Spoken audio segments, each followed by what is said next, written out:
तो आगे अल्लाह अजान की परमिशन किसने दी? फिर एक माइक की इजाजत दी थी और परमिशन भी हमारे एक पे ही है, तो उन्होंने परमिशन उखाड़ के फेंक दी। जो कह रहे थे मैं घुसाड़ दूंगा, तो वहाँ से उनसे पहले कह रहा कि अल्लाह का अगर अजान पढ़ दी हो तो पाकिस्तान भेजो। और यहाँ मेरे मारपीट की साथ में कैमरे लगे हैं।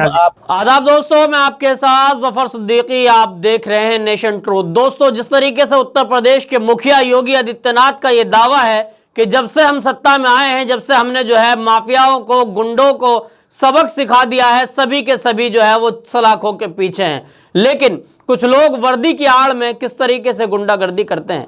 कुछ लोग यानी कि एक चौकी इंचार्ज एक मस्जिद में घुसते हैं। मस्जिद में घुसने के बाद अजान देने वाले मौजिन को के साथ बदतमीजी की जाती है, अभद्रता की जाती है, घसीट कर बाहर लाया जाता है। आप अजान क्यों दे रहे हैं? ये सुबह के वक्त का मामला साथियों, और सुबह के वक्त का मामला कहाँ का है? उत्तर प्रदेश के मुजफ्फरनगर का है। उत्तर प्रदेश का मुजफ्फरनगर पहले ही बहुत मामलों में सुर्खियों में रहा, जब मुजफ्फरनगर के अंदर दंगे हुए। इन्हीं सरकार के लोगों ने जो है ये कहा कि दंगाइयों को हमने मिट्टी में मिला दिया है। आखिर कौन व्यक्ति है जो वर्दी की आड़ में गुंडागर्दी कर रहा है? कौन है वो पुलिस का व्यक्ति जिसकी इतनी हिम्मत हो गई कि योगी के मुखिया रहते हुए मस्जिद के अंदर घुस जाएगा, किसी धर्म स्थल के साथ छेड़छाड़ करेगा? जब वहां के मौजिन से पूछा कि आप माइक में अजान क्यों दे रहे हैं, उन्होंने कहा कि हमारे पास एक माइक की परमिशन है। उन्होंने जब परमिशन की बात कही तो इस तरह का शब्द साथियों इस्तेमाल किया, गालियां दी गई, जो मैं चैनल पर नहीं दे सकता हूं। यह मेरी जिम्मेदारी है। भले ही वो व्यक्ति बदतमीज था, हम उसकी आलोचना जरूर कर सकते हैं, लेकिन हम उनके शब्दों में हम गालियां नहीं बक सकते। हम आपको वीडियो दिखलाएंगे किस तरीके से वो मौजिन अपनी जान बचाई उसने वहां पर, और वहां पर उसके साथ धक्का मुक्की की गई, और तमाम मामला वहां पर लगे सीसीटीवी कैमरे के अंदर फुटेज में ये कैद है। तो साथियों, क्या उत्तर प्रदेश के अंदर अब मुसलमानों को रहने का अधिकार नहीं है? क्या अगर मैं ये समझता हूं कि अगर ध्वनि प्रदूषण की वजह से अगर उत्तर प्रदेश की सरकार अजान पर पाबंदी लगा रही है, एक भी माइक नहीं लगाने की इजाजत है, तो आपने पिछले दिनों परमिशन दी थी, हमने खुद परमिशन कराई थी मस्जिदों की। तो साथियों, सवाल इस बात का है कि अगर अजान की 2 मिनट की अजान से परेशानी है, तो फिर ये जो तमाम डीजे बजाए जाते हैं, तमाम यात्राएं निकाली जाती है, शोभा यात्रा में डीजे बजाए जाते हैं, रामनवमी पर डीजे बजाए जाते हैं, और डॉक्टर भीमराव अंबेडकर की जयंती पर डीजे बजाए जाते हैं, मैं कहता हूं फिर सभी आयोजन को बंद कर देना चाहिए। सभी पर पाबंदियां लगनी चाहिए। किसी में कोई डीजे का आयोजन नहीं होना चाहिए, कोई भी सड़क पर किसी तरह का आयोजन नहीं होना चाहिए, जब आपको 2 मिनट की अजान से इतनी परेशानी है। साथियों, सवाल यही है, सवाल अब क्यों ना हो, क्या देश के अंदर जो मुस्लिम रह रहे हैं, क्या उनकी आजादी छीन ली जाएगी? क्या मौजिनों को इस तरीके से मारा पीटा जाएगा? क्या मस्जिद के अंदर अजान देने का अधिकार नहीं है, जबकि सरकार द्वारा दिया गया परमिशन उनके पास मौजूद था, उन्होंने दीवार पर लगाया हुआ था?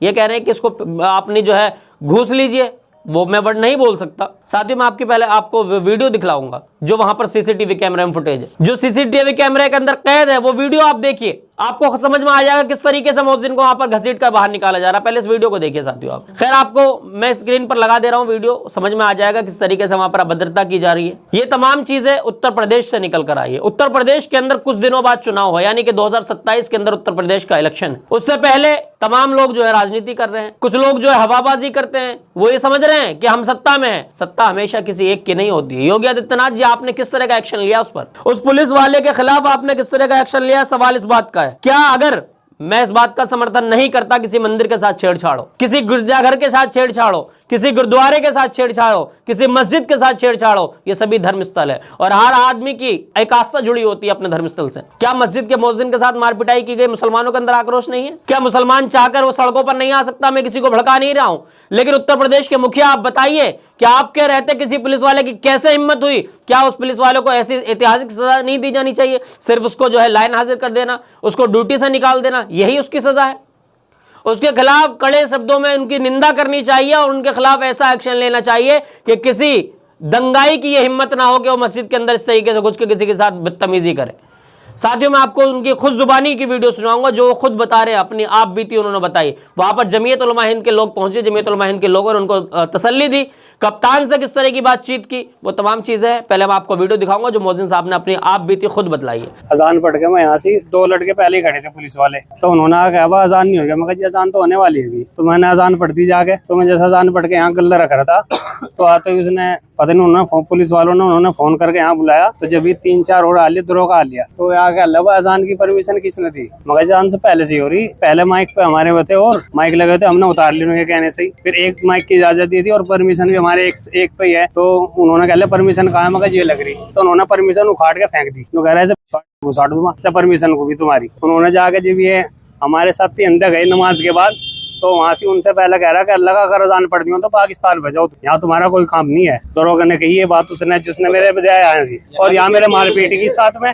और मारा भी। देखो चोट लग रही है, देखो निशान है, ये पैर में लग रही निशान देखो, और कैमरे लगे हुए हैं बाहर भी। मोटरसाइकिल पे उखाड़ के मेरे से 2 मुक्के यहाँ मारे, देखो अब तक दर्द है, एक्सरा करा लो। और आंख पे भी यहाँ देखो, यहाँ से निशान है, और यहाँ भी दर्द और आंख पे, क्योंकि मुक्का मारा उन्होंने। कैमरे में आया, कैमरे लगे हैं यहाँ से। जी हाँ साथियों, देख लिया आपने वीडियो देखकर समझ में आ गया होगा। क्या आपका दिल नहीं दहला कि किसी व्यक्ति के साथ जिसका कोई जुर्म नहीं हो, उसकी डेली की ड्यूटी है, मस्जिद के लोग उसको इस बात का मुआवजा देते हैं कि उनकी डेली की ड्यूटी है दिन में 5 बार अजान देना, अजान देने वाले व्यक्ति को मस्जिद में से निकाल कर मारा जाएगा। वो ये बताए कि सरकार द्वारा मेरे पास एक परमिशन है, उसके बावजूद भी उसको मारने की कोशिश की जाएगी। और कोई आम व्यक्ति मार रहा हो तो समझ में आता कि चलिए कानून व्यवस्था में कुछ इस तरह की चीजें हो सकती है। क्या हर टाइम पुलिस चप्पे चप्पे पर मौजूद रहेगी? पुलिस वाला पीट रहा है, सवाल इस बात का है। सवाल इस बात का है, उत्तर प्रदेश की पुलिस क्या गुंडे के भेष में आ रही है? क्या गुंडागर्दी करेगी मस्जिद के अंदर घुसकर? कोई उनको कुछ कहने वाला नहीं है। किसने इनको ये आजादी दी कि आप किसी को जाकर इस तरीके से मारपीट कर सकते हैं? इसी पर आबिद शेख है, उन्होंने ट्विटर पर ट्वीट करा है। उन्होंने लिखा है कि मुजफ्फरनगर की मदीना मस्जिद के मुअज्जिन इरफान पर वर्दीधारी गुंडों का हमला सिर्फ एक व्यक्ति पर नहीं, संविधान की आत्मा पर वार है।